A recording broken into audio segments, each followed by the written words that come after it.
Nagkamali ang lahat. Ganito pala kayaman ang GF ni Carlos Yulo na si Chloe San Jose, milyonarya pala. Gaano nga ba kayaman ang vlogger at fashionista na si Chloe San Jose bago pa man siya nakilala ni Carlos Yulo, ang 2 beses na gold medalist sa gymnastics? Hanggang ngayon, patuloy na pinag-uusapan si Chloe San Jose, isang Filipino-Australian vlogger at fashionista, dahil sa mga isyong kinasasangkutan niya at sa kanyang relasyon kay Carlos Yulo. Mainit na tinatalakay ang kanyang buhay at ang mga pahayag na ibinabato sa kanya, lalo na ang mga alegasyon na siya ay isang gold digger o isang tao na nagkakaroon ng relasyon sa mga mayayaman para sa materyal na kapakinabangan. Ngunit sino nga ba talaga si Chloe San Jose at gaano na ba siya kayaman? Bakit nga ba hindi gusto ng ina ni Carlos Yulo si Chloe? Ano ang dahilan ng mga ganitong pahayag laban sa kanya? Si Chloe San Jose ay isang Filipino-Australian na kilala sa kanyang pagmamahal sa musika at kanyang magandang boses. Nakilala siya sa YouTube matapos niyang kantahin ang sikat na awit na Aking Pagmamahal,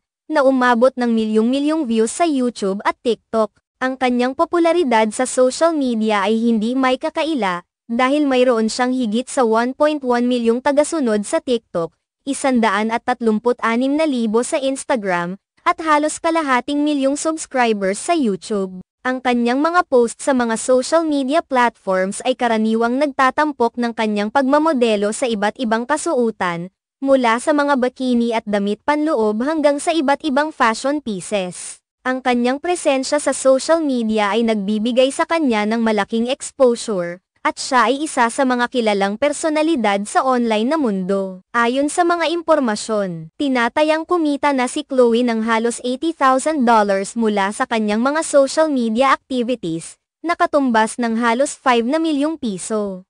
Bukod pa rito, may mga endorsement deals din siya at kita mula sa kanyang pagmamodelo.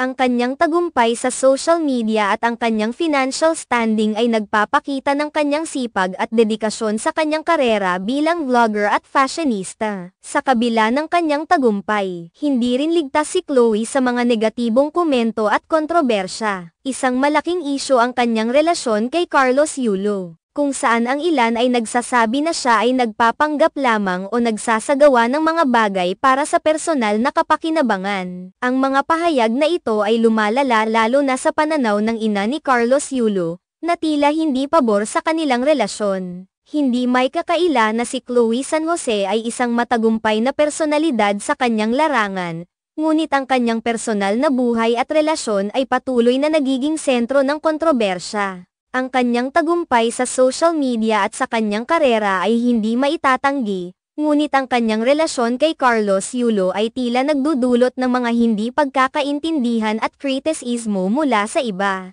Ang tunay na pagkatao ni Chloe San Jose at ang mga dahilan sa likod ng mga alegasyon laban sa kanya ay isang komplikadong usapin na nangangailangan ng mas malalim na pag-unawa. Sa kabila ng lahat ng mga isyu at kontrobersya, nananatiling tanyag si Chloe sa mundo ng social media at fashion, at patuloy na nagtatagumpay sa kanyang mga proyekto at endeavors.